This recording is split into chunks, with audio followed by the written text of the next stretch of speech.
Muy buenos días, bienvenidos a la Cámara de Comercio de Madrid. Soy Elena Hernández, gerente del Club Cámara Madrid. Muchas gracias por acompañarnos en esta sesión organizada por este club empresarial de la mano de nuestro socio jurídico premium Roca Junyent.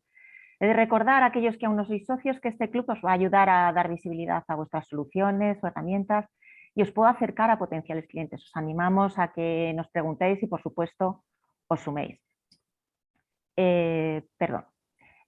Muy brevemente vamos a recordar las pautas que nos van a ayudar a aprovechar mejor esta sesión. El webinar va a ser grabado, por lo que las cámaras y los micrófonos permanecerán desconectados. Os rogamos que os identifiquéis con nombre completo en el chat para poder comunicarnos correctamente con vosotros. Podéis renombraros pinchando en los 3 puntitos, es una indicación muy sencillita. Si deseáis formular alguna pregunta, os animamos a realizarla a través de este chat y atenderemos vuestras dudas, por supuesto, a la finalización. Recordad que subiremos la grabación de esta sesión a nuestro canal de YouTube para que podáis volverla a revisualizar, incluso compartirla. Y por último, para aquellos que queráis profundizar en este tema o realizar alguna consulta, queremos facilitaros en un correo de agradecimiento el contacto de Roca Junyent para poder realizar la consulta que consideréis. Los contratos forman parte directa de la vida de los comerciales de hoy en día. A medida que crece una empresa, crece el número de contactos y con ello pues, la complejidad de estas relaciones. Los contratos de sectores como el de la construcción habitualmente son de proyectos complejos con riesgos potencialmente significativos que implican a muchas áreas de la empresa, como es ventas, financieros, los seguros, la logística. Y por ello es más que recomendable contar con un equipo legal con experiencia que facilite una buena coordinación y un control del contrato para beneficio de todos los implicados. Tenemos la fortuna de contar hoy con un reconocido equipo de despacho de Roca Junyent, Marlene Estevez y Silvia López. Marlene es socia de litigación y resolución de conflictos de Roca Junyent, es directora del área de arbitraje y codirectora del Comité de Innovación, además de ser miembro del Consejo de Administración. Marlene ha sido reconocida por los principales directorios legales internacionales como Chambers Global, Chambers Europe, Legal 500, Leaders League o Best Lawyers, como una de las mejores especialistas en España en materia de litigación y arbitraje. Silvia, socia de Inmobiliaria y Construcción de Roca Junyent y secretaria del Consejo de Administración de Neynor Homes. Cuenta con 20 años de experiencia en la práctica del derecho inmobiliario y, disculpadme, esto es, del derecho inmobiliario del derecho inmobiliario y la construcción. Es gran experta en todo tipo de operaciones inmobiliarias, de compraventas, arrendamientos, contratos de construcción, hoteleros, de financiación y due diligence. Ha sido seleccionada entre las mejores abogadas especialistas en derecho inmobiliario de España por las publicaciones Best Lawyers y Legal 500. Imparte clase en la Universidad Politécnica de Madrid, en el Instituto de Empresas y en ISDE. Ambas nos van a mostrar los principales riesgos a los que se exponen los proyectos de construcción y los mecanismos que existen para mitigarlos, tanto por vía legal como por vía contractual. Adelante, Silvia, cuando quieras. Muchas gracias, Roca Junyent.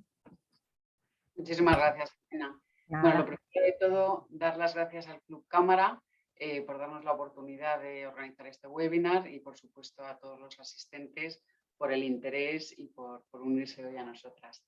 El motivo por el que Marlene y yo hemos querido organizar este webinar es básicamente poner en común y compartir la experiencia que hemos ido acumulando a lo largo de todos estos años en proyectos de construcción y sobre todo las lecciones que hemos aprendido sobre cómo podrían haberse evitado o mitigado determinados riesgos con herramientas jurídicas. Marlene, como socia del Departamento de Procesal y Arbitraje, va a centrarse en la parte de gestión de los conflictos y yo, como socia del Departamento de Derecho Inmobiliario y de la Construcción, voy a centrarme más en la parte contractual. Entonces doy paso a Marlene para que comiences con la parte de conflictos. Fenomenal. Pues muchísimas gracias, Silvia. Muchas gracias al Club Cámara. Buenos días a todos. Es un placer estar hoy aquí con vosotros y esperamos que esta sesión sea de utilidad. Estamos también deseando que todas las preguntas que podáis tener las compartáis y hagamos una sesión de trabajo, ¿no?, conjunta, Silvia, que se trata de eso.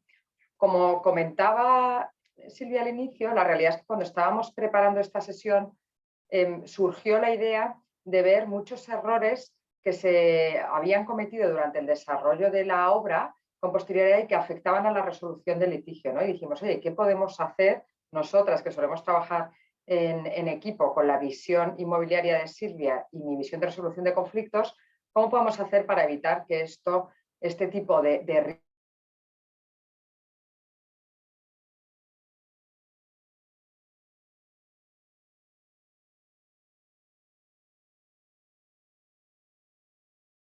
riesgos, por muchísimas razones, porque intervienen muchísimas cadenas de empresas, porque hay un engranaje entre todos, no solo a nivel construcción, sino que va más allá de la propia industria, es decir, intervienen también seguros, servicios financieros, garantía de rendimiento, tienes que comprar maquinaria, etcétera, ¿no? Seguridad y salud en el trabajo. Entonces, los conflictos pueden venir desde diferentes ángulos. ¿Dónde se suelen producir la mayoría de estos conflictos, los riesgos más destacables, ¿no? Pues en el diseño del proyecto. Muchísimas veces vemos que se producen conflictos por errores técnicos. ¿A qué me refiero? A que haya habido un incorrecto diseño por parte del arquitecto, por ejemplo. Pues recientemente hemos llevado un proceso en el que el arquitecto había solicitado la ejecución de unos pilares específicos con un material que era el inidóneo para esa localización. Entonces, bueno, pues efectivamente aquí, iniciada la construcción, el error en la selección de ese tipo de material para los pilares de la obra, pues produjo no solo retrasos y sobrecostes, sino también una actuación negligente y que fue objeto de reclamación de cara a este arquitecto. Pero también ha pasado en otros proyectos muy emblemáticos, en las torres, que todos conocéis. También ha habido algunos procedimientos, no voy a indicar exactamente en cuál, pero en los que se estaba discutiendo si los cristales estaban correctamente colocados o no y van a poder aguantar todo el peso de la estructura, etc. También riesgos derivados de las características y estados del suelo. Esto en las clases que damos conjuntamente en la Universidad Politécnica lo vemos como uno de los casos prácticos, porque aquí suele haber muchísimo foco de controversias. ¿A qué nos referimos? En que a todas las obras hay que empezar haciendo estudios geotécnicos, ¿no? Entonces, estos estudios geotécnicos, si no están también correctamente realizados y no se recoge exactamente en los contratos quién hizo el estudio, qué valor se le está dando, hasta dónde es responsable, ¿no?, cada una de las partes en relación con ese estudio, pues ahí va a ser un foco muy habitual de conflictos provocados por retrasos que una mal previsión y un mal estudio geotécnico pueden conllevar, ¿no? Riesgos inherentes también al propio proceso constructivo.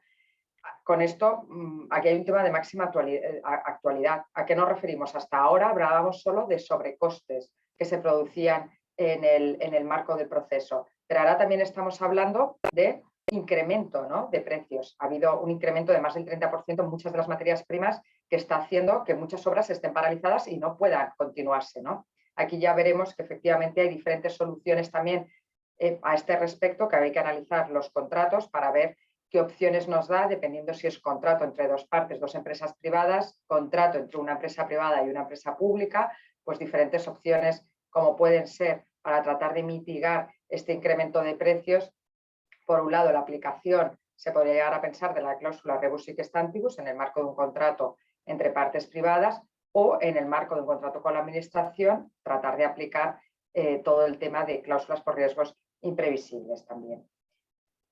En cuanto al incremento de costes, todos sabemos que esta es el talón de Aquiles, ¿no? Y aquí pueden ser incrementos de costes bien provocados por un cambio de materiales, por mayores unidades de ejecución en la obra. Aquí es clave efectivamente cómo hemos establecido que se va a producir, a cuantificar el número de unidades o el tipo de material, qué grado de especificidad hemos dado a lo largo del contrato y cómo hacemos esas órdenes de cambio.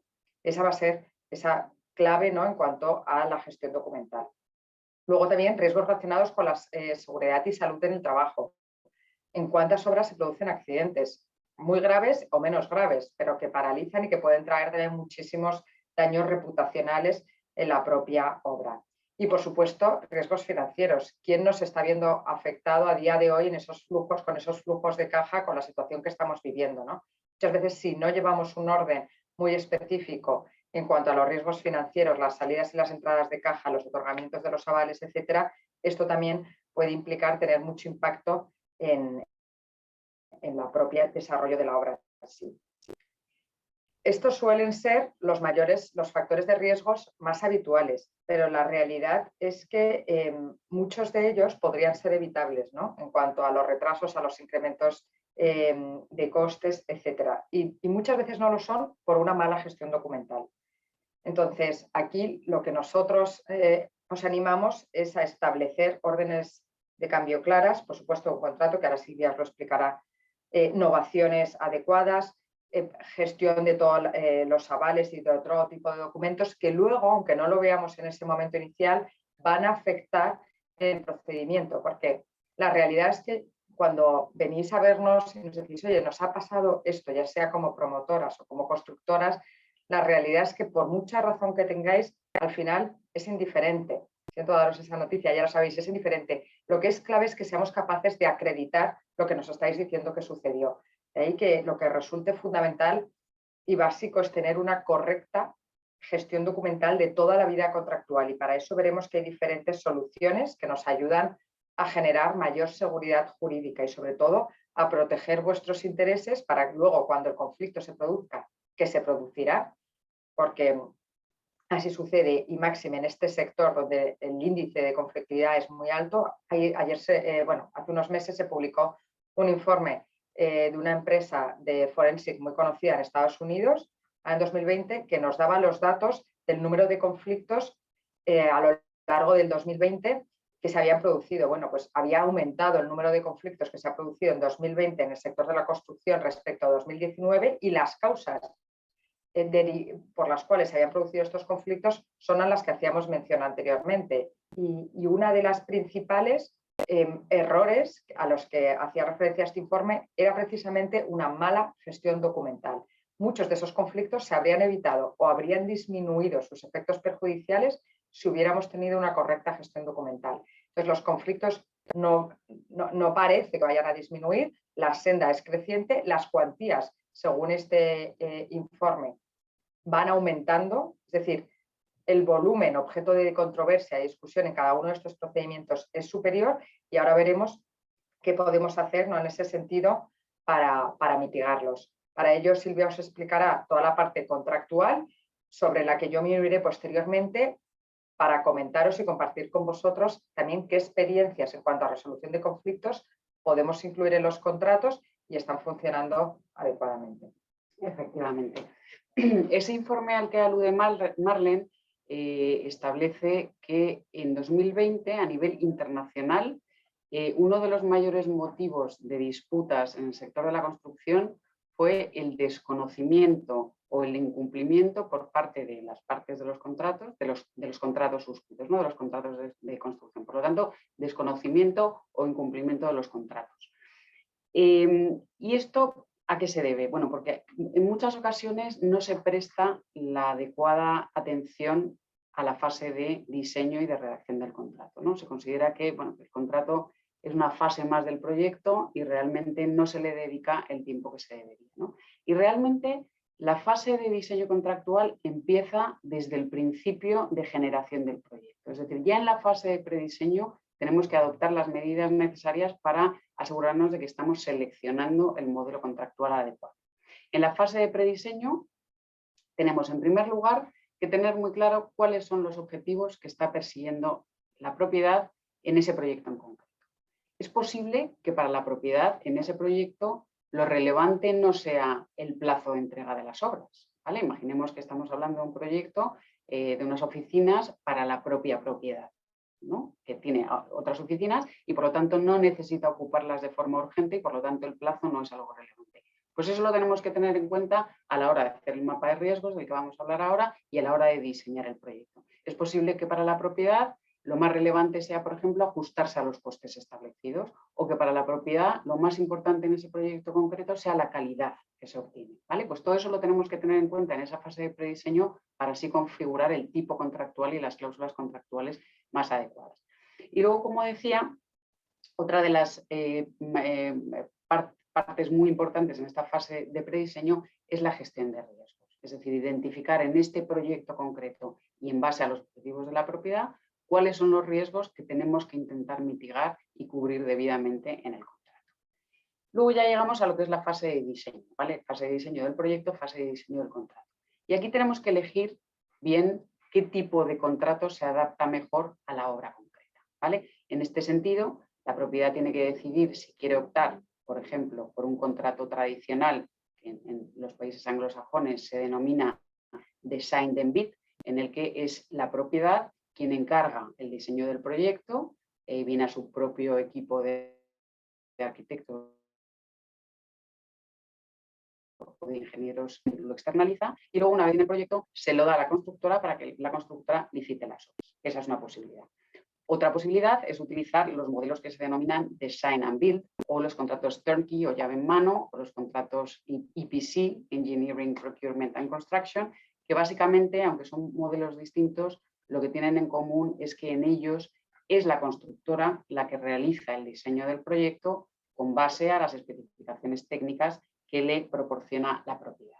Entonces, en este modelo contractual, lógicamente, digamos que los conflictos derivados del diseño del proyecto se minimizan en la medida en que, siendo la constructora quien realiza el diseño, no puede achacar a la propiedad que existen errores en el diseño, puesto que lo han llevado ellos, ¿no?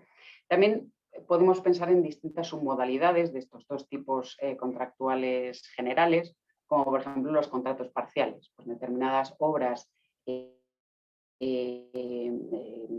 relativa complejidad, pues es posible que en vez de existir una constructora se distribuyan los trabajos entre distintas constructoras, especialistas cada una en un área determinada, ¿no? En estos casos, lógicamente, existe mayor posibilidad de conflicto, puesto que la promotora tiene que hacer una labor de coordinación más intensa entre todas estas contratistas distintas, ¿no?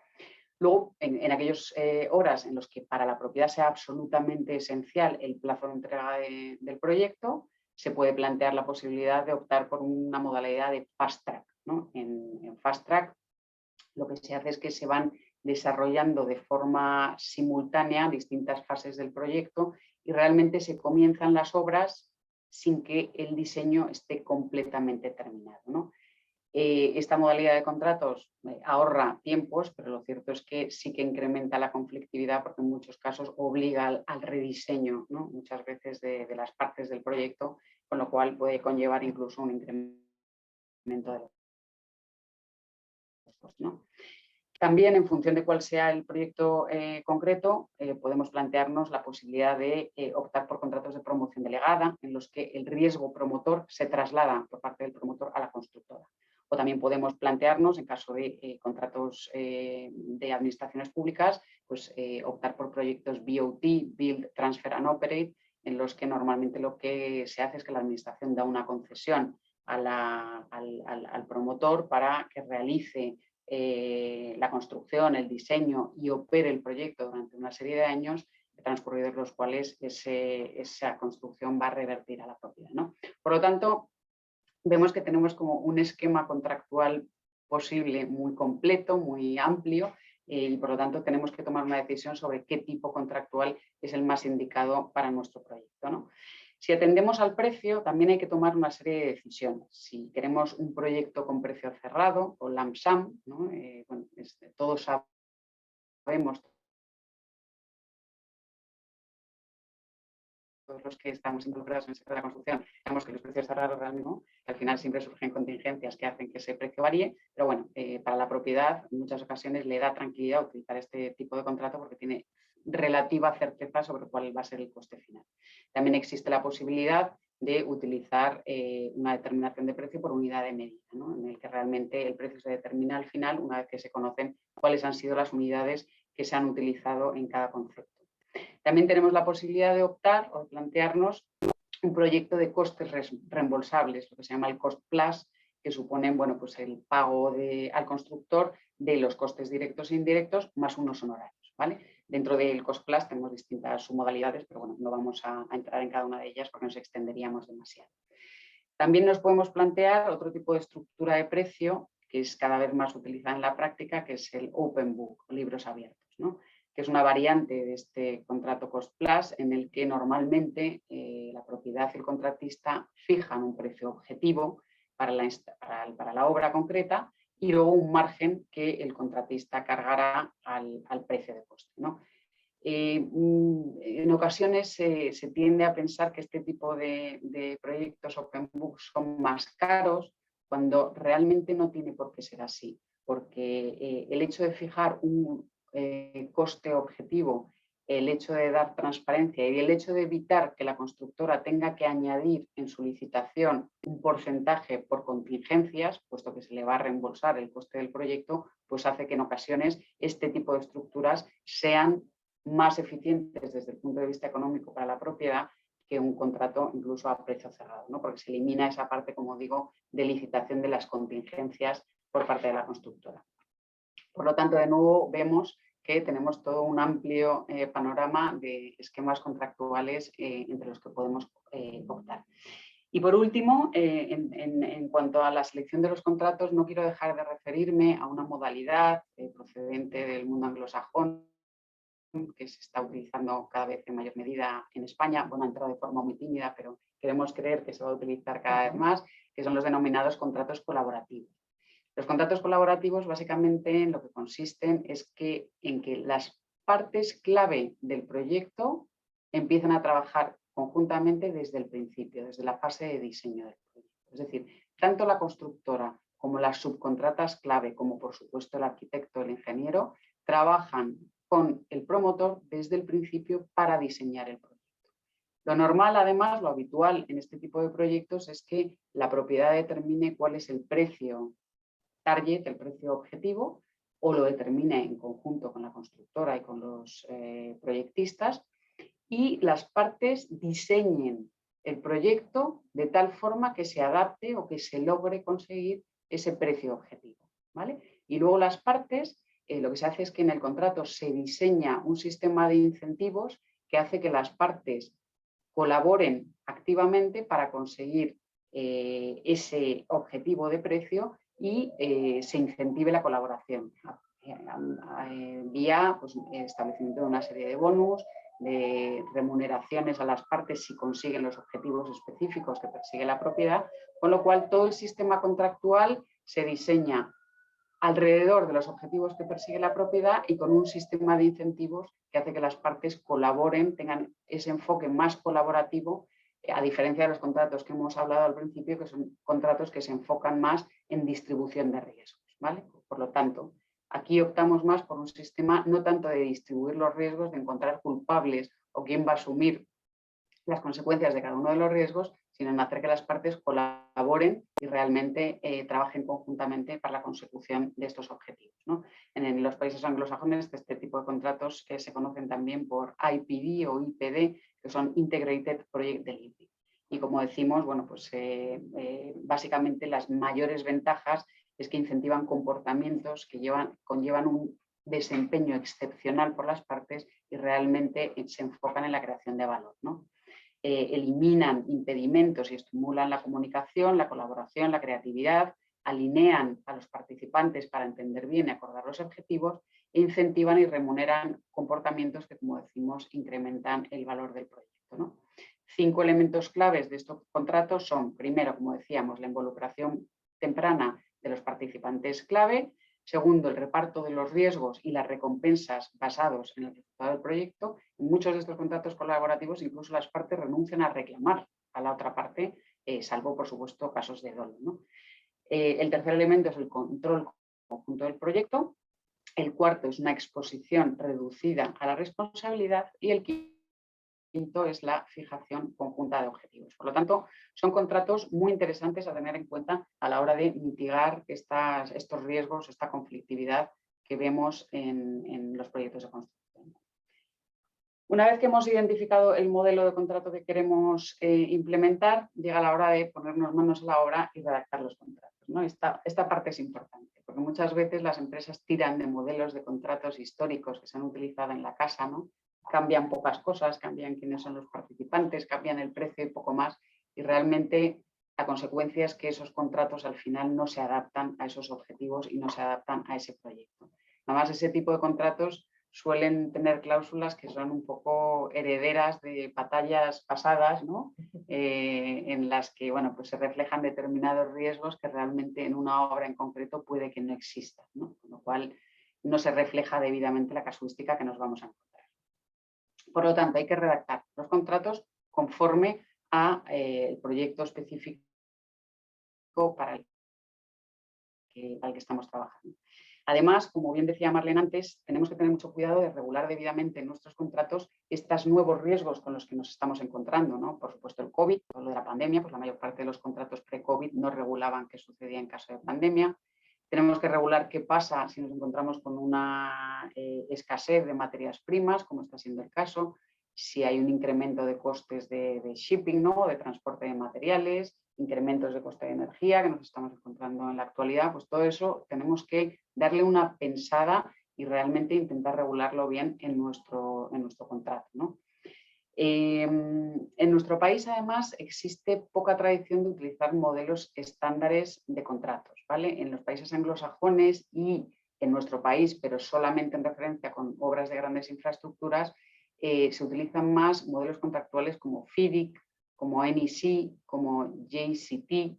Son modelos que se utilizan habitualmente en grandes obras, en obras más pequeñas en otros países, y son modelos que son muy interesantes en ocasiones porque, primero, están muy detallados, son modelos que están muy testados ya en el mercado y hay mucha jurisprudencia, muchos laudos arbitrales que interpretan cláusulas que en otros contratos podían ser oscuras y si no tenemos track record pues no sabemos cómo se van a interpretar, y son contratos que nos dan bueno, pues cierta transparencia, cierta eficiencia, y la verdad es que son fáciles en su uso, con lo cual es algo que también deberemos plantearnos a la hora de elegir el modelo contractual que queremos utilizar.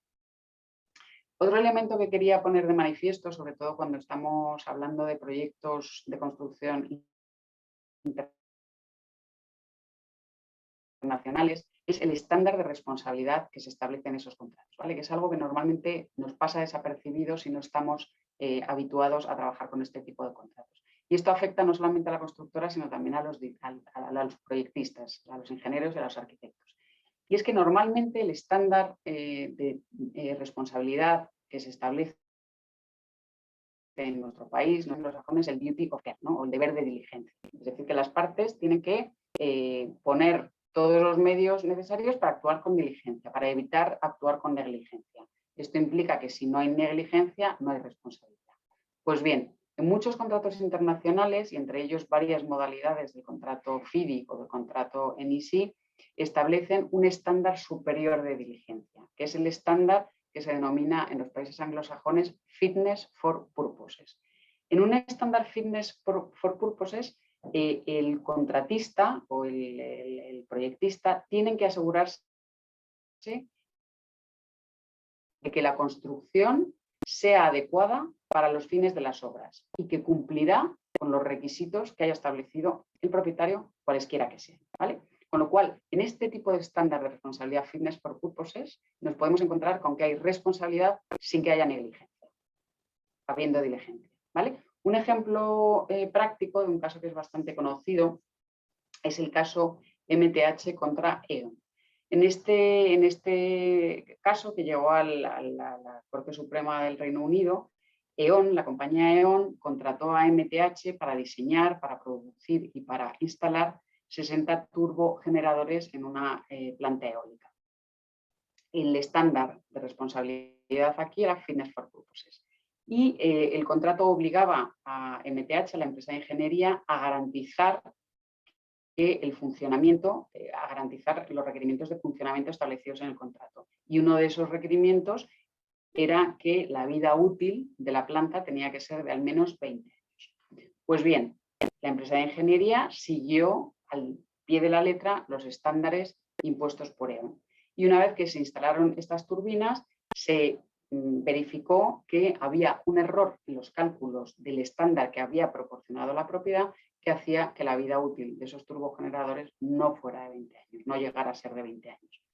Entonces, en un estándar normal de duty of care o de deber de diligencia, siempre que la empresa de ingeniería ha seguido con las instrucciones, ha seguido los estándares y ha seguido los cálculos que le ha proporcionado la propiedad, no debería haber responsabilidad. Pero en este caso sí que se consideró que la empresa MTH era responsable porque el deber de diligencia era fitness for purposes y por lo tanto se consideró que la empresa de ingeniería debería haber hecho todo lo posible debería garantizar que la vida útil de esa planta era de 20 años. Y como no fue así, fue declarada responsable y en este caso, pues estamos hablando de un coste de las obras de reparación de más de 26 millones de libras, o sea que estamos hablando de algo bastante relevante. Entonces, simplemente que tengamos en mente a la hora de tratar con contratos internacionales que nos fijemos bien de cuál es el estándar de responsabilidad que se nos está exigiendo, porque puede tener consecuencias que no queremos. Bueno, pues una vez que ya hemos pasado por esa fase de prediseño, una vez que ya hemos elegido el estándar contractual, una vez que ya sabemos cuáles son las obligaciones del contrato, llega la fase de construcción. Y muchas empresas muchas veces nos dicen, oye, es que el contrato está muy bien, pero una vez que se firma hay que guardarlo en un cajón. Y es algo que nosotras evidentemente no estamos para nada de acuerdo. ¿Por qué? Porque, como hemos dicho antes, uno de los motivos, el motivo número uno de conflictividad en los contratos de construcción en el año 2020 ha sido el desconocimiento por parte de los intervinientes de las obligaciones derivadas de los contratos. Si no conocemos estas obligaciones, difícilmente vamos a poder cumplir debidamente con los contratos. Por lo tanto, una de las partes clave, que consideramos que es clave y que es uno de los servicios que nosotros ofrecemos, es la parte de formación. Es decir, formar a los intervinientes en los contratos de construcción sobre cuáles son las obligaciones fundamentales que se establecen en ese contrato. Además de la formación, otra parte que es importante, que ya ha mencionado Marlene previamente, es una adecuada gestión del contrato. Es decir, cada vez que hay cambios en el proyecto hay que reflejarlos debidamente. Todo aquello que modifique el contrato tenemos que asegurarnos de que tenga su debido reflejo y que sea aprobado por las partes que tienen que aprobarlo. Y además, una vez que surgen las disputas, en todos los países de Europa continental que no están acostumbrados a estos contratos internacionales y esta forma de gestionar los contratos de construcción, la tendencia es que cuando surge un conflicto se le da una patada para adelante y se deja para que sea resuelto por los abogados una vez que terminen las obras, ¿no? Y esto es un gran error y esto realmente es una de las fuentes más habituales por las que podemos llegar a perder un pleito, ¿no? Cuando surge el conflicto hay que gestionarlo en ese momento.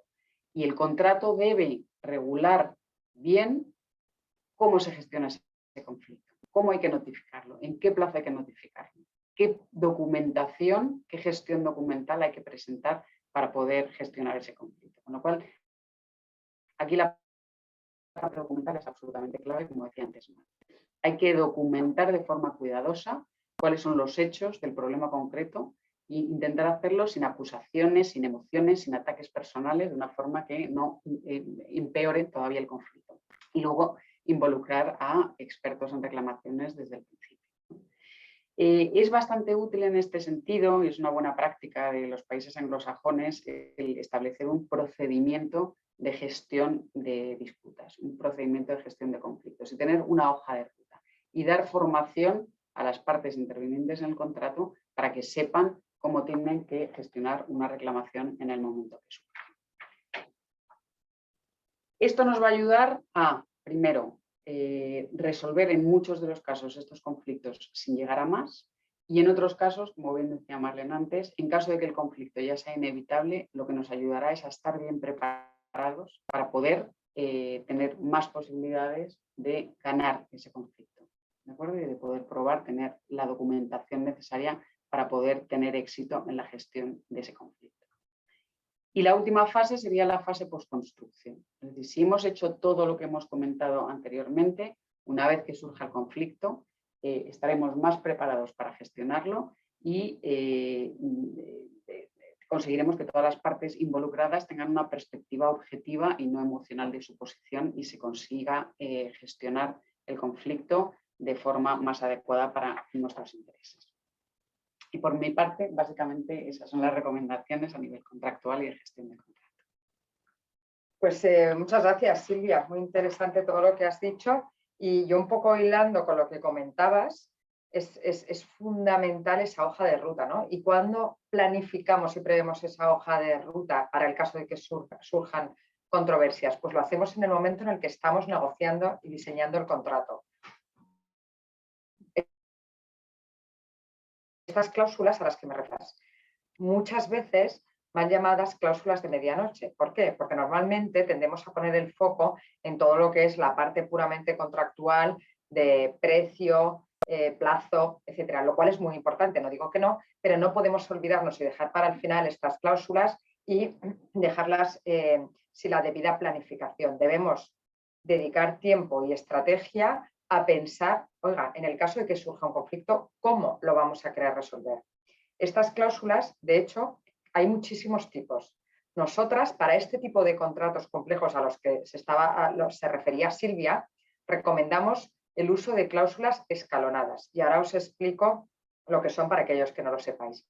Son cláusulas de resolución de disputas en los que las partes van previendo cómo van a resolver cada una de las controversias, disputas que van a ir surgiendo a lo largo de la obra.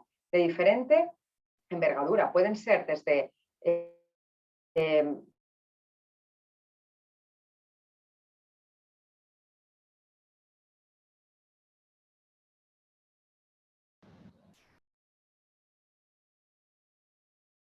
disputas pequeñitas a mucho más a ello. Entonces, estas cláusulas contemplan, por un lado, qué método voy a utilizar, porque hay principalmente 4 métodos de resolución de disputas, al margen del que ya conocéis de acudir a los tribunales ordinarios del lugar que corresponda. Esa opción siempre está ahí, suele ser la opción por deferencia en cualquier sistema, menos en jurisdicciones como puede ser Perú, pero hay otras que podemos pactar voluntariamente si ambas partes nos ponemos de acuerdo. ¿A qué me refiero? Obviamente, la negociación. Esto lo conocéis fenomenal, porque esa es la que más utilizáis. La negociación difiere mucho de las otras 3 que os voy a contar, que suelen ser los dispute boards, ahora entraremos a ver qué son, la mediación y el arbitraje. Podemos planificar y utilizar los 4, prever el uso de los 4 como a través de una cláusula escalonada en el propio contrato. Esta es útil en contratos de larga duración donde intervienen varias partes. Podemos empezar diciendo, oiga, para aquellos casos en los que no nos ponemos de acuerdo, empezamos negociando y nos damos un plazo de 7 días, 10 días. Si no nos ponemos de acuerdo, que intervenga un dispute board. ¿Qué es un dispute board? Es como un panel de expertos técnicos que habremos elegido en la fase contractual y que nos van a acompañarnos desde este ángulo a todas las partes intervenientes en el contrato, es decir, a vosotros, vuestros asesores legales y ellos como personas decisorias de aquellas controversias que se van a ir suscitando. Por ejemplo, que no nos ponemos de acuerdo en un momento puntual, mes 11 de ejecución de la obra, en la fase de construcción, sobre si esas unidades de obra estaban incluidas o no, porque no había quedado claro en la grafía, etc.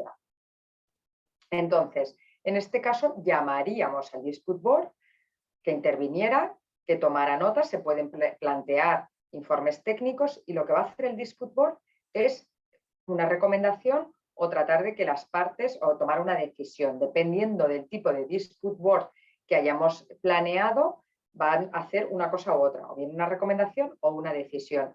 ¿Qué fuerza va a tener esa decisión-recomendación? La que las partes le hayan querido dar. Va a depender también de si ese dispute board está sujeto a un reglamento de una institución específica.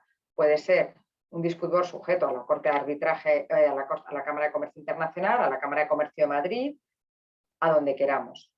Entonces, ahí nos guiaremos por el reglamento específico, en su caso, que regula el funcionamiento de esos dispute boards. Pero normalmente lo que suele suceder es que estos dispute boards toman esas decisiones y esas decisiones las partes las tienen que cumplir en ese momento, con independencia que estén o no de acuerdo con el fondo de las mismas, para que la obra pueda seguir su flujo y continuar su desarrollo. Y solo con posterioridad, una vez terminada la obra, podrán ser objeto de un arbitraje en su caso final.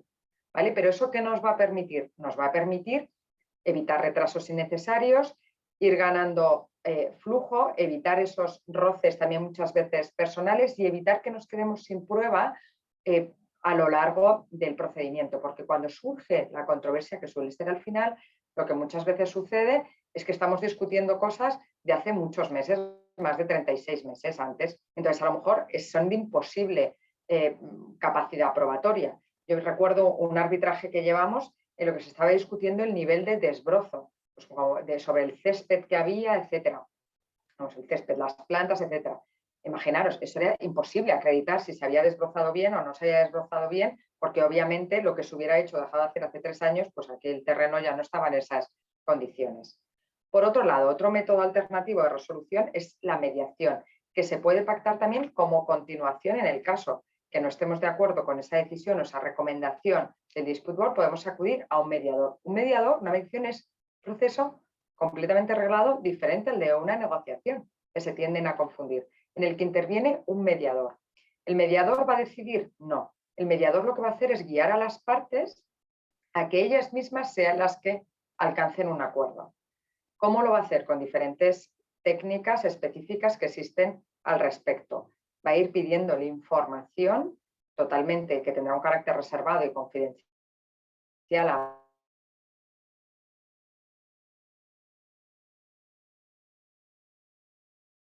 ambas partes, teniendo sesiones conjuntas, ya va a poner soluciones sobre la mesa, pero esas son las propias partes las que deberán alcanzar por ellas mismas un acuerdo. Este acuerdo, si se eleva a público, además, va a tener carácter ejecutivo, ya sí. Y además, y si es en el marco de un procedimiento donde tiene lugar la mediación, además se podrá homologar también por el juez en su caso o por el árbitro y también tener carácter de título ejecutivo. Que sepáis que todos estos elementos se pueden utilizar tanto ex ante, es decir, antes de que haya surgido el propio procedimiento haya dado inicio, como durante del propio procedimiento, como incluso después, justo antes de que se vaya a dictar sentencia o laudo. ¿Vale? Tanto los dispute boards, que se aconsejan que se produzcan cuando inmediatamente, nada más que surja la controversia, como la mediación, que puede ser tras varios dispute boards o justo antes de iniciar el conflicto o durante el propio procedimiento judicial arbitral, que una de las partes o el propio árbitro o juez levante la mano y diga: señores, abramos una ventana de mediación, vamos a analizar esto desde otro ángulo. Con posterioridad a la mediación, pudiera ser que las partes no alcanzaran un acuerdo. Esto sucede algunas veces, no pasa nada. Hemos aprendido más sobre cuál es la visión de la otra parte sobre el conflicto. Todo lo que allí se ha dicho va a ser sometido plenamente confidencial y nos daremos un plazo en esa cláusula escalonada a la que hacía referencia. Las partes se habrán dado un plazo para que en el caso de que, por ejemplo, si durante 2 meses en los que se ha sustanciado la mediación no hubieran alcanzado un acuerdo, pues se tuviera que iniciar el arbitraje. El arbitraje es otro método alternativo de resolución de conflictos en el que interviene también un tercero imparcial, que en este caso es un árbitro o un panel de 3 árbitros, siempre impar, y estos señores o señoras sí que van a tomar una decisión. Van a dictar un laudo. En estos efectos es como una sentencia. Este procedimiento, ¿en qué se diferencia el procedimiento judicial? Pues en que es voluntario, lo tienen que haber pactado las partes, en que es también confidencial, en que es mucho más flexible, porque las normas del procedimiento, la ley de enjuiciamiento civil del procedimiento, la van a hacer las partes a su medida. Va a ser como un traje a medida que se van a hacer las partes y van a determinar: oye, yo quiero que haya un escrito de demanda y un escrito de contestación, pero también quiero que haya un escrito de réplica y otro de dúplica. Quiero aplicar soft law internacional, pero no todas las reglas de la IVA en cuanto a la práctica de pruebas, solo de los artículos 1 al 10 o solo del 10 al 20. Quiero aplicar normas también de soft law internacionales en cuanto a la independencia e imparcialidad de los árbitros. Quiero aplicar diferentes estándares.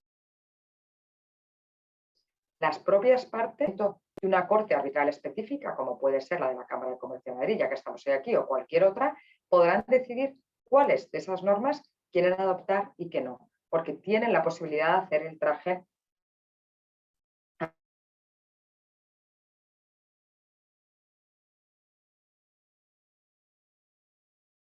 a medida. En el marco de un arbitraje, y es la especialidad en cuestión. Vosotros sabéis, porque lo habréis experimentado en muchas ocasiones, bueno, lo importante que es que la persona que va a decidir sobre una controversia entienda tanto la jerga, el lenguaje, cuál es el mecanismo, de funcionamiento de las obras, los roles que juega cada uno, etcétera, para no tener que empezar de cero. Pues esto a un árbitro obviamente se le puede pedir y exigir ese conocimiento sectorial de la industria. Pero es que además suelen ser procedimientos mucho más rápidos y más baratos a largo plazo. Y os explico por qué. Más rápidos, para empezar, porque nosotros vamos a marcar cuánto queremos que dure. Normalmente con carácter medio suele ser menor, hace mínimo un año, 2-3 años segunda instancia y ya muchos más años si diera lugar a una casación. En cambio, un arbitraje es un one shot, señores, es un tiro. Nos puede salir bien, efectivamente, o nos puede salir mal, pero es un disparo.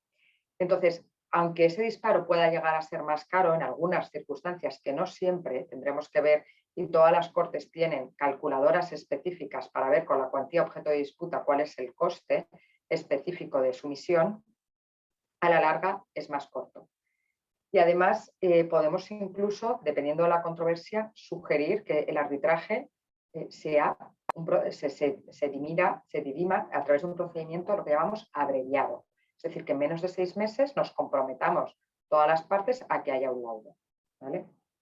Entonces, como os decía, en esas cláusulas escalonadas vamos a contemplar qué tipo de procedimiento es el que por el que queremos resolver las controversias. Pueden ser los 4. Sí que os digo, tenemos que tener muy claro si en esa cláusula escalonada van a estar los 4, cuál es el plazo que nos vamos a marcar para cada uno de ellos, para que no haya lugar a lagunas en ese sentido, porque si no nos podemos estar sine die negociando o mediando. Tiene que haber plazos específicos y dejar muy claro en el contrato cuál es el hito que provoca el paso de uno a otro, ¿vale? Y cuál es el elemento y la fuerza vinculante que le vamos a dar a cada uno de esos elementos. Luego tenemos también que pactar en esa cláusula escalonada cuál es la ley aplicable. Podremos elegir cuál es la ley aplicable. Si hay elementos de internacionalidad en estas obras, vamos a poder elegir la ley, los haya o no, pero tiene más sentido obviamente cuando los hay. La ley aplicable. La ley aplicable para el fondo de la controversia, pero también en su caso para determinados elementos procesales. ¿A qué me refiero? Que podemos elegir la sede.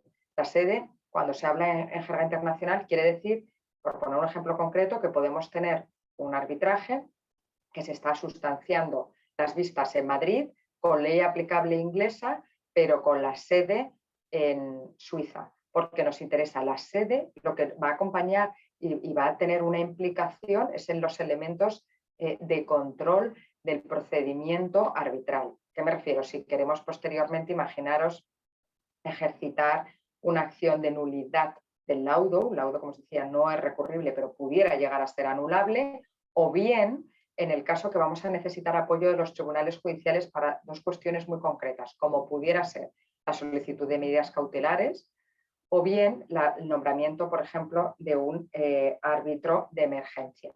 Pues ahí la sede que elijamos del arbitraje, que no tiene por qué ir de la mano con el lugar de celebración real de las vistas, pues va a tener una implicación también muy importante y muy consistente en el contrato. Y tenemos que ser capaces de establecer todos estos elementos al inicio. ¿Por qué? Porque todos sabemos que cuando luego surge la controversia nos va a costar más ponernos de acuerdo. Eso no quiere decir que no podamos hacerlo ex post. Es decir, si ahora tenéis contratos sobre la mesa en los que no hayáis establecido estas cláusulas escalonadas, pero os parece interesante lo que estamos contando y lo queréis prever, lo podríamos hacer ahora sin ningún problema alguno, siempre y cuando las 2 partes estén de acuerdo, y os podríamos diseñar en ese caso pues una cláusula específica teniendo en cuenta dónde pensamos que pueden venir esas potenciales controversias. Es decir, estas cláusulas pueden tener lugar ex antes de la controversia o ex post, pero nuestro consejo es que se planifiquen y prevean antes, porque luego va a ser más complicado llegar a ese acuerdo de voluntades entre ambas. Y ya termino diciendo que además lo positivo de ese laudo, el resultado final de un arbitraje, no es un laudo. Ese laudo, gracias al Convenio de Nueva York de 1948, que han suscrito más de 170 países en el mundo, es directamente ejecutable en todos y cada uno de esos países, en un procedimiento muy sencillo, lo cual no sucede lo mismo con una sentencia que requiere unos procedimientos más exhaustivos de ejecución, como puede ser el exequatur, etc. Entonces, atención a esas cláusulas de resolución de conflictos, tratemos de diseñarlas, de dedicar tiempo a ese diseño para que luego a la hora de que surja el conflicto tengamos un mejor posicionamiento que nos implique menos costes y menos tiempos de cara a la resolución de las potenciales controversias. Estupendo. Bueno, a modo de conclusión, que ya nos estamos quedando sin tiempo y tenemos que dejar algo de tiempo para las preguntas. Identificación y comunicación de cuáles son los objetivos que persigue la propiedad en el proyecto concreto, identificación temprana de los riesgos del proyecto, en base a todo eso, selección cuidadosa de cuál es el modelo de contrato que queremos utilizar en función de esos objetivos y de ese mapa de riesgos, una redacción clara y adecuada, lógicamente, de sus cláusulas y con especial atención a esas cláusulas mal llamadas de medianoche, que decía Marlene, relativas a la resolución de los conflictos, cómo vamos a querer gestionar esa resolución de los conflictos, dar una formación adecuada al equipo del proyecto en materia de obligaciones contractuales y también en materia de gestión de cambios y reclamaciones, una gestión documental muy sólida, procedimientos claros de gestión de disputas y una gestión puntual en el momento de las disputas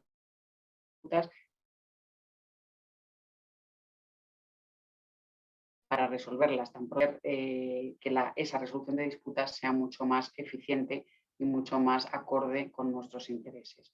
En todo caso, lógicamente, contar con asesoramiento jurídico especializado, no solamente en la fase de redacción de contratos, sino desde el comienzo del proyecto y durante toda la vida de la obra.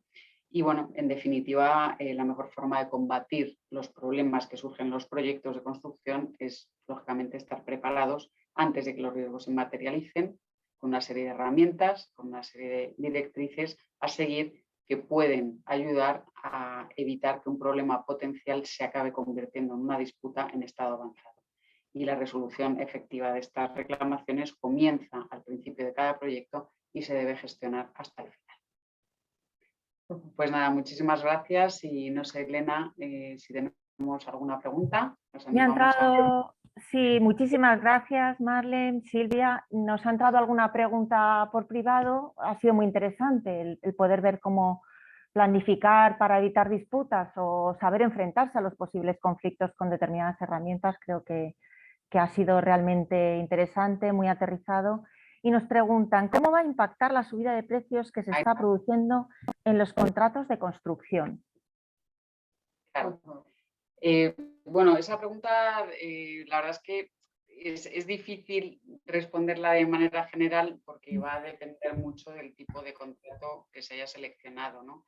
Si el tipo de contrato del que estamos hablando es un contrato con precio cerrado, lógicamente el constructor va a tener más dificultades para reclamar ese incremento de los costes porque el contrato no se lo va a permitir, pero lo cierto, como comentaba Marlene ahora al principio, si estamos hablando de algo que realmente era imprevisible, ¿no? A la hora de firmar el contrato, yo creo que sí que pueden existir herramientas adecuadas para permitir a la constructora poder hacer esas reclamaciones porque era algo que bueno, sí hace que el contrato sea, el cumplimiento del contrato sea realmente oneroso para la constructora, pues puede tener una serie de herramientas para reclamarlo. Sí, yo totalmente de acuerdo contigo, Silvia. Al final creo que tenemos que estar al contrato en sí y como comentábamos al inicio, es muy diferente la fórmula jurídica que en su caso, y habría que ver.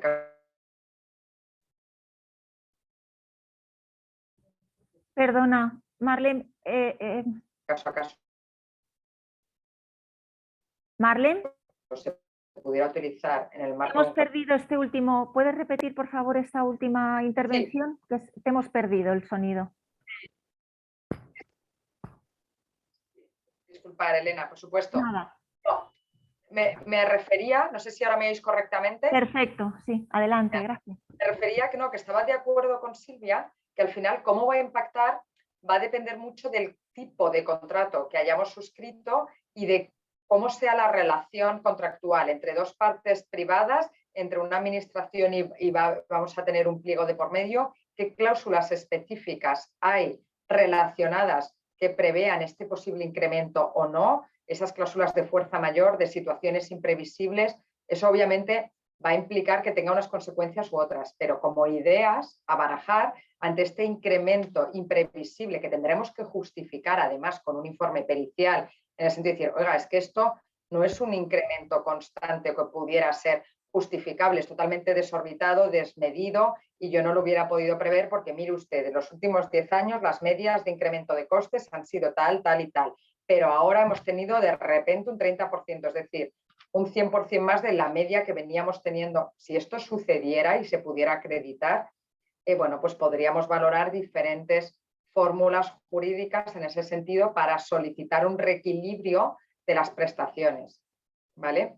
Pero volvamos a lo mismo, no queremos incitar innecesariamente a la litigación, habrá que ver caso a caso qué fórmulas pueden llegar a utilizarse y valorar también en función de lo que las propias partes hayan pactado en cada caso. Aquí, solamente por hacer un inciso, una de las cuestiones interesantes que plantea precisamente los contratos colaborativos es que, a diferencia de ese enfoque de, oye, tenemos un incremento de costes, ¿quién va a pagar el pato? En los contratos colaborativos realmente contienen ya incentivos para ver cómo se puede gestionar ese incremento de costes de manera eficiente y que sea asumible por todos los participantes, ¿no? Que al final ese sistema de incentivos que estamos diseñando prevea cómo gestionar de forma adecuada para todos ese incremento de costes. Perfecto. Yo creo, Silvia, que acabas de responder a una de las preguntas que nos habían formulado, que era cuáles eran las principales diferencias entre los contratos tradicionales de construcción y los colaborativos, con lo cual, pues perfecto. No sé si queréis añadir algo a esto. Bueno, básicamente un poco resumen de lo que decía antes, ¿no? Básicamente en los contratos colaborativos las partes clave del proyecto están involucradas desde el principio, desde la fase de diseño del proyecto, y trabajan y diseñan el proyecto para conseguir el precio objetivo que se ha fijado de antemano, ¿no? Luego se establecen unos sistemas de incentivos, de forma que si se consiguen cualquiera de los objetivos que se hayan fijado, ya sea objetivo de precio, ya sea objetivo de plazo, ya sea objetivo de calidades, las partes vean remunerados esos esfuerzos por haber conseguido ese objetivo a base de un sistema de bonus, y por supuesto cualquier ahorro que se consigue durante la fase de la obra pues se reparte entre las partes de la forma que se haya previsto en el contrato, con lo cual se incentiva la colaboración versus el enfrentamiento. Claro, esto yo creo que viene además un poco de la mano con lo que es la filosofía que impera a día de hoy a todos los niveles, ¿no? Que es confrontación versus colaboración, ¿no? Cada vez se va más a modelos, igual que hace unos años no era así, era quien era el más grande, ¿no? Y podía, ahora a día de hoy los modelos que funcionan son los que son sostenibles y son colaborativos, porque es un win-win para todas las partes, ¿no? Entonces, oye, que le vaya bien a mi competidor, que le vaya bien a mi constructora, etcétera, porque esto me va a permitir tener esa visión a largo plazo y que realmente mi negocio sea sostenible y no perder tiempo ni recursos en otros temas que efectivamente sabemos que, bueno, pues que al final lo que provocan es quitar el foco de donde lo tenemos que tener, que es en el negocio, en seguir vendiendo, en fomentar relaciones comerciales a largo plazo. Entonces, yo creo que esto deriva un poco, yo lo visualizo como igual que ahora somos capaces de trabajar, ¿no?, en coworking, si al principio nos pareció muy complicado esta visión y a día de hoy lo tenemos muy interiorizado a todos los niveles, pues esto es un paso más que acabará llegando, que ya ha empezado a verse en España, pero que acabará llegando, implementándose, porque efectivamente es una situación win-win para todos y que produce, bueno, pues que realmente podamos generar relaciones a largo plazo. Muy bien. Otra de las preguntas que nos ha llegado es ¿cómo se suele repartir el riesgo relacionado con la incertidumbre del terreno en los contratos en España? ¿Asume el riesgo el contratista o el diseñador? Ese es el gran problema. Es uno de los básicos. Sí, ahí el problema que hay es que muchas veces, claro, el hacer estudios geotécnicos, como decía Marlene al principio, o el llevar a cabo una serie de estudios para ver si hay restos arqueológicos, etcétera, eso conlleva costes. Entonces, muchas veces las partes no quieren asumir ese coste para no encarecer el proyecto y precisamente por eso en los contratos se enfocan más en asignar ese riesgo, ya que no lo hemos querido gestionar previamente, vamos a ver quién sufre las consecuencias en caso de que este riesgo se materialice, ¿no? Entonces, bueno, pues hay contratos de todo tipo. Hay contratos en los que se establece que es la propiedad quien asume el riesgo, hay contratos en los que se traslada ese riesgo a la constructora, pero el problema con el que nos encontramos es que muchas veces en los contratos que se redactan esa distribución de riesgos no está equilibrada y esa es la fuente de los problemas, porque al final el constructor puede firmar cualquier contrato que se le ponga encima de la mesa si quiere la obra, pero al final si está sufriendo porque se están materializando una serie de riesgos, aunque haya asumido todos esos riesgos como propios, al final va a acabar levantando la mano, porque es que con dinero es que va a dar lugar a pleitos, va a dar lugar a reclamaciones porque al constructor no se le está dejando otra salida. Por lo tanto, hay que evitar ese tipo de contratos en los que se hace una alocación de riesgos absolutamente desequilibrada porque acaban en conflicto siempre. Por otro lado, nos preguntan cómo ayuda a reducir la litigiosidad la utilización de herramientas de entorno de datos común con criterio de tecnología neutral. Y hace una pequeña introducción. Todos los intervinientes tienen acceso a la información de la que se es destinatario u origen con independencia de quién contrata la tecnología. Sí, pues muy buena pregunta también. De hecho, pues ayuda mucho. No sé quién la ha preguntado, pero ayuda mucho. Y de hecho, estamos trabajando también nosotras conjuntamente en la creación de una herramienta de este tipo para poder facilitar el flujo, porque nos dábamos cuenta que cada obra a su mundo, cada empresa a su mundo, hay que adaptarlo a las necesidades de las autorizaciones internas, a los requisitos, cada autora con cada constructora, dependiendo, ¿no?, de la obra. Y efectivamente ayuda mucho. ¿Y por qué? Porque se van a quedar recogidas no solo esas obligaciones, se van a traducir a un lenguaje, con esas obligaciones contractuales, un lenguaje que todos entiendan y van a ir generándose alarmas, avisos de elementos de entregables que hay que ir remitiendo a la contraparte, tanto en un lado como en otro, ¿no? Oiga, acuérdese ahora que el aval, ahora que había que emitir esta certificación, etcétera. Que hay una orden de cambio, la documentamos, te llega al móvil para poderla firmar, ¿no? A través, por ejemplo, de una aplicación. Que esto requiere también de una autorización a nivel superior, le va a llegar también a esa otra persona. Entonces, vamos a poder ir trabajando en ese sentido, en generar toda esa evidencia documental que luego va a ayudar a defender la posición, ¿no? Exactamente, nada más y nada menos que lo que ha pasado. Si yo te pedí una autorización y tú me la diste, pues que quede reflejada documentalmente. Si además esa documentación consistía en A, B y C, pues eso es, esa autorización, eso es lo que tenemos que reflejar y valorar el porqué, etcétera, ¿no? Toda esa justificación, irla recogiendo para que cuando luego pues se provoque esa disputa, si es que llega a tener lugar, por lo menos tengamos claro quién hizo qué, por qué se hizo y quién autorizó el qué. Lo que a día de hoy normalmente no está registrado muchísimas veces porque si hay una orden cruzada de cambio, pero no está firmada o se ha quedado solo con copia una de las partes o fue una conversación por teléfono y entonces al final tenemos ya el lío montado, porque como os decía al inicio, no es solo tener la razón, sino de verdad el ser capaces de demostrarla. Y la documental pesa muchísimo, mucho más que una testifical. Porque os lo decimos, nosotros también, yo en mi caso trabajo, me pongo muchas veces el gorro de árbitro y cuando tú tienes que decidir, al final necesitas también que las partes te ayudan y te vas a inclinar a quien te dé las cosas también más claras, más seguridad jurídica, provoque su posición con independencia y que tú creas o dejes de creer que una tenga razón o no. Al final, esto va de ser capaces de acreditar nuestros argumentos, ¿no? Entonces, esa gestión técnica, tecnológica, documental ayuda y mucho. Y es hacia donde tenemos que ir, ¿no?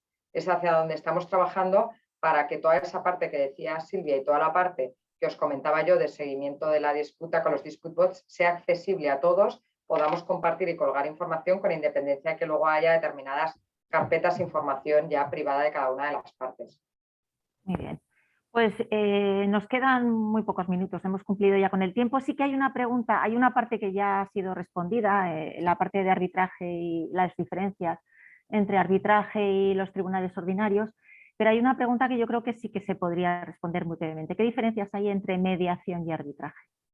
Sí, pues a ver, básicamente la mediación son ambos procedimientos alternativos de resolución de conflictos, es decir, tenemos que pactar, tener la voluntad de ambas partes para poder acudir a ellos, pero la diferencia es que en la mediación tú tienes un tercero que te va a ayudar, va a guiar a las partes a alcanzar un acuerdo, pero sería como en una disputa Imaginaros un iceberg, ¿vale? Entonces, la punta del iceberg, normalmente lo que se ve, lo que todos vemos, es lo que se dilucida en el marco de un procedimiento judicial o arbitral. El mediador lo que va a tratar es de ayudar a descubrir todo lo que hay debajo. Porque muchas veces no es tanto el si esto era de una manera o era de otra. Hay posiciones enconadas de las partes y hay elementos personales. Todos somos humanos y hay una parte muy psicológica detrás. Entonces, va a intentar desbloquear con esas técnicas para alcanzar a ver qué es lo que hay debajo, ¿no? Lo que no se ve, esa parte del iceberg. Pero son las propias partes las que van a ser capaces de llegar a un acuerdo, que va a tener efectos plenamente ejecutivos y además con carácter internacional. Pues también tenemos una convención de Singapur que nos ayuda, si estamos en una controversia internacional, a hacerlo más ejecutivo. En cambio, en el arbitraje es un procedimiento que es más largo y más costoso que la mediación, y aquí sí que es un procedimiento confrontarial, una parte frente a otra con un tercero decisor, que es el árbitro, que va a dictar un laudo, que es como una sentencia, pero incluso, como os decía, con mayores efectos ejecutivos porque va a ser más directo a nivel internacional. Y aquí el tercero va a ser completamente independiente e imparcial y va a tener que decidir. O sea, es un juez que no será un juez porque será un letrado que las partes elegirán, y si no se ponen de acuerdo la institución arbitral a la que hayan sometido la controversia pondrá sobre la mesa diversos nombres, y ese tercero va a decidir. Y va a decidir en un proceso en el que las partes lo que van a aportar no se va a hablar de sentimientos, de emociones o de problemas personales, se va a hablar de datos prácticos, que son estos de los que hablábamos que es tan importante tener documentados, ¿no? Y esas yo diría que son las principales diferencias, porque ambos procedimientos son voluntarios, son flexibles, son confidenciales en ese sentido, y normalmente suelen ser dirigidos por una institución, por una corte de arbitraje, una institución de mediación, etcétera, que nos ayuda en la parte administrativa. ¿Vale? Perfecto. Pues muchísimas gracias a las dos, muchísimas gracias Roca Yuyen, muchísimas gracias a todos los que hoy nos habéis acompañado. Esperamos que esta sesión os haya servido en la práctica para el desarrollo de vuestro trabajo, que seguro que os ayudará. Cualquier consulta que tengáis posterior a este webinar, podéis realizarla a través del contacto que os haremos llegar en el correo de agradecimiento. Y nada más, y nos vemos pronto en los próximos eventos organizados con la Cámara, con el Club y con nuestros socios, por supuesto. Así que gracias a todos y hasta pronto. Muchas gracias. Gracias.